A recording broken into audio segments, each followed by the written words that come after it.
തിരുവമ്പാടി വിഭാഗം മഠത്തിൽ വരവ് പഞ്ചവാദ്യത്തിന്റെ മുഖമായിരുന്നു അന്നമനട പരമേശ്വരമാരാർ. ഒരു വ്യാഴവട്ടത്തിന് മുകളിലെ പ്രാമാണിത്വമാണ് ഇക്കുറി മാറി നിൽക്കുന്നത്.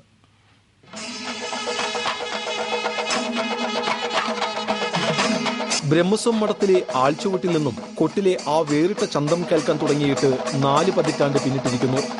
ആലിലുകൾ പോലും താളം പിടിച്ച ആ പ്രാമാണിത്വം ഇത്തവണ മാറി നിൽക്കുകയാണ്. വിരലുകളിലെ മുറിവ് മൂലം അന്നമനട പരമേശ്വരമാരാർ മഠത്തിൽ വരവ് പഞ്ചവാദ്യത്തിന് ഇത്തവണ പ്രാമാണിത്വം വഹിക്കുന്നില്ല. കൈവിരലിലെ മുറിവ് അവഗണിച്ചും മേളവുമായി യാത്ര തുടർന്നപ്പോൾ മുറിവ് വലുതായി.